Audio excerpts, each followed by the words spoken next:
So hello guys, आज हम लोग 11th क्लास का फिजिक्स का पार्ट 8 अध्याय 8 लेकर आए हैं। यहाँ पर गुरुत्वाकर्षण का पहला व्यंजक जी के ऊंचाई के साथ जी के मान में परिवर्तन। ठीक है, तो यहाँ पर हम सबसे पहले इस पिंड को हम पृथ्वी मान लेते हैं। तो इस पिंड की ऊंचाई के साथ इस प्रकार से हम इसे सीधी रेखा बनाएंगे। यहाँ पर हम यहाँ पर देखिए, ये यहाँ हम केंद्र तक लेके आए। ठीक है, तो यहाँ पर हम ये हमारा है केंद्र O। यहाँ से यहाँ तक त्रिज्या हम मान लेते हैं R। पृथ्वी की त्रिज्या क्या है? R है। ठीक है, उसके बाद यहाँ इधर से वस्तु इधर गई है। ठीक है, तो इस बिंदु को हम A मान लेंगे, इस बिंदु को हम B मान लेंगे। ठीक है, आप लोगों को दिख रहा होगा यहाँ पर ये B है। ठीक है, ये B है। अब इधर से इधर तक की ऊंचाई कितनी होगी? H। ठीक है, मैं बता दिया। यहाँ पर इस ये पृथ्वी है, मान लीजिए यहाँ पर ये पृथ्वी है, इसका केंद्र O है, इसकी त्रिज्या B से O तक की लंबाई क्या है? R है, और A से B तक की लंबाई क्या है? H है। तो हम कह सकते हैं कि पृथ्वी के केंद्र O से H ऊंचाई तक जाने में गुरुत्वीय त्वरण में परिवर्तन होगा। ठीक है, तो यहाँ पर हम और ये मान लेते हैं कि पृथ्वी का द्रव्यमान क्या है? m है। उसके बाद यहाँ पर आप लोग चित्र तो अच्छी तरीके से समझ गए होंगे। अब मैं परिभाषा बोल रहा हूँ तो आप लोग लिख लीजिए। ठीक है, मैं यहाँ पर लिखवा रहा हूँ, बहुत टाइम लग जाएगा। पृथ्वी के केंद्र O से लेकर H ऊंचाई तक जाने में गुरुत्वीय त्वरण में परिवर्तन होगा। ठीक है, यहाँ से यहाँ तक जाने में गुरुत्वीय त्वरण में परिवर्तन होगा। तो अब जब पृथ्वी अपना गुरुत्वाकर्षण बल मतलब आकर्षण बल लगाएगी, तो उसके आगे लिखना पृथ्वी के कारण लगने वाला आकर्षण बल बराबर क्या हो जाएगा? F बराबर G m/r²। ठीक है, यहाँ पर ये बल लगाया गया है पृथ्वी द्वारा, तो ये कैपिटल G हो जाएगा यहाँ पर गुरुत्वीय नियतांक, कैपिटल M हो जाएगा पृथ्वी का द्रव्यमान, और स्मॉल m हो जाएगा वस्तु का द्रव्यमान जो केंद्र O से लेकर A बिंदु तक गई है। ठीक है, यहाँ पर लिख लिया ना। अब इसके बाद यहाँ पर लिख लो अब कि पृथ्वी पर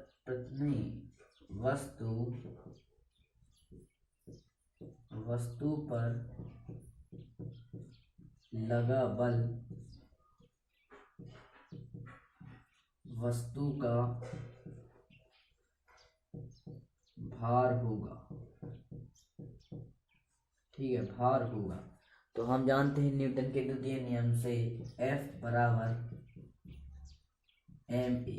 तो यहाँ पर हमारा त्वरण परिवर्तन हो रहा है, इसलिए हम F बराबर mg लिखेंगे। ठीक है, तो यहाँ पर आ गया। अब हम इसे समीकरण 1 मान के, इसे समीकरण 2 मान के, इन दोनों के बाएं पक्ष समान है, इसलिए दाएं पक्ष में समान होगा। इसलिए इन दोनों की तुलना करने पर हम यहाँ पर लिख देंगे कि समीकरण 1 व समीकरण 2 की तुलना करने पर, ठीक है, तुलना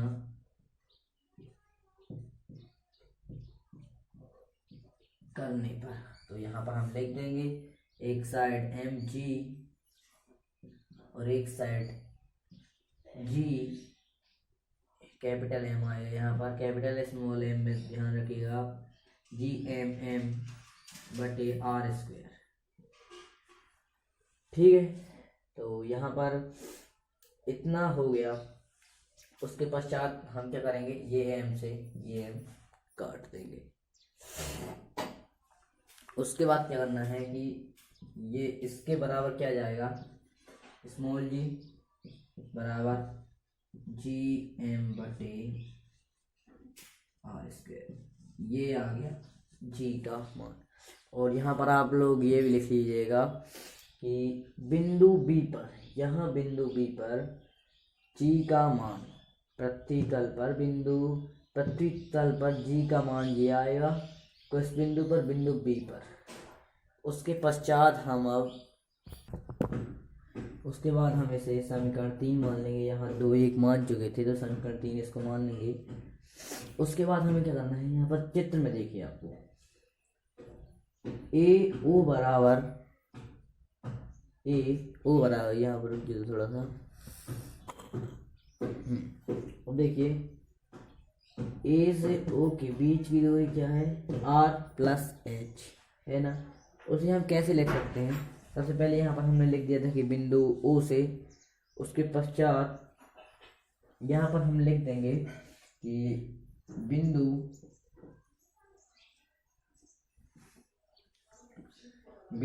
ए पर जी का, अब लिखेंगे हम ओ ए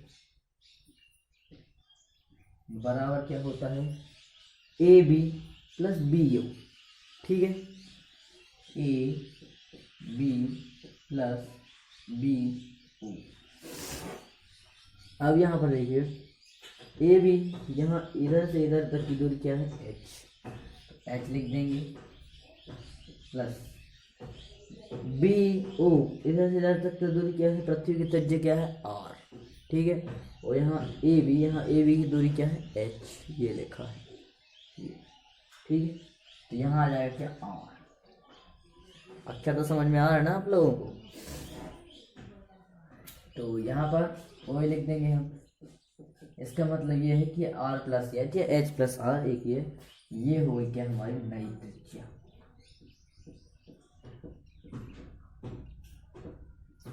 ये यहाँ पर हमने कोष्टक में लिख दिया कि नई त्रिज्या, ये हमारी एक त्रिज्या थी, यहाँ पर ये कौन त्रिज्या थी, ये पृथ्वी की। अब इस वस्तु की पूरी नई त्रिज्या R plus H plus R एक ही है। उसके बाद हम क्या करेंगे कि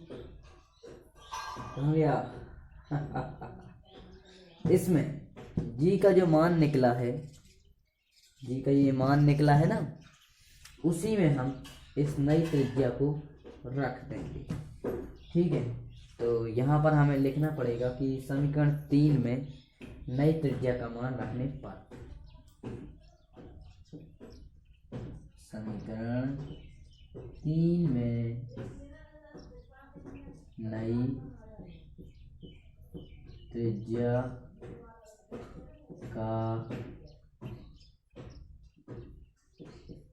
मान रखने पर, ठीक है। छोटा छोटा दिख रहा होगा, मैं बड़ा करता, त्रिज्या का मान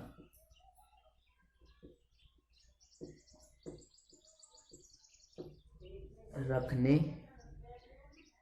पर, ओके। तो यहाँ पर हम लिख देंगे, अब एक समान तो रख सकते हैं हम, जी की जगह अब जी डैश कर देते हैं, ठीक है, बराबर जी एम तो एक ही जगह रहेगा, सही रहेगा, वैसा का वैसा ही बदल जाएगी क्या, आर स्क्वायर की जगह आ जाएगा हमारा क्या, आर प्लस एच, आर की जगह आया है आर प्लस एच, स्क्वायर का स्क्वायर लग जाएगा।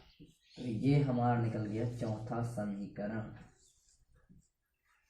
अब हम क्या करेंगे कि अपन ऐसा करते हैं, इन दोनों समीकरणों को भाग दे देते हैं सीधी बात।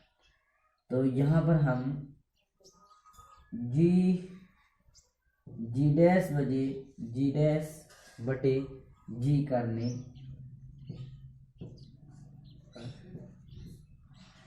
अब यहाँ नीचे जगह नहीं है तो मैं इसको रफ कर देता हूँ, आप लोग स्क्रीनशॉट ले सकते हैं।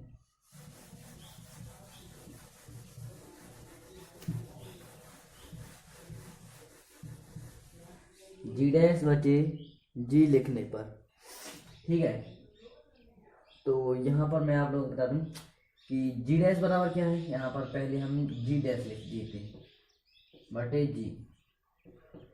तो यहाँ पर आप लोग देख के बता सकते हैं कि जी डैश बराबर क्या होता है, जी एम बटे आर प्लस एच स्क्वायर। ठीक है, इसके बटे में क्या जाएगा, जी। जी का मान क्या था, पूरा वैसा ही था, जी एम बटे आर स्क्वायर। ठीक है, आप लोगों को पता होगा कि किसी भी संख्या किसी भी बटे में हो, किसी भी संख्या के बटे में एक और बटा लगा हो तो उसको हम पक्षांतर कर देते हैं, मतलब उल्टा कर देते हैं, तो इसका गुणा हो जाएगा, ये ऊपर नीचे चले जाएंगे।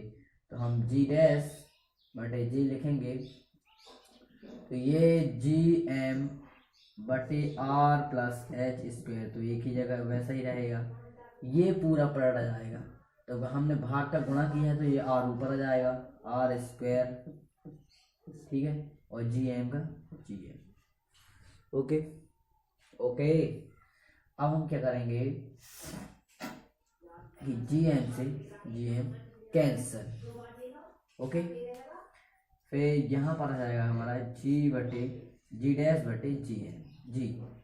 ठीक है, तो यहाँ इसका गुणा इसमें हो जाएगा तो क्या आ जाएगा, आर स्क्वायर बटे R plus H square. Okay, ठीक है ना।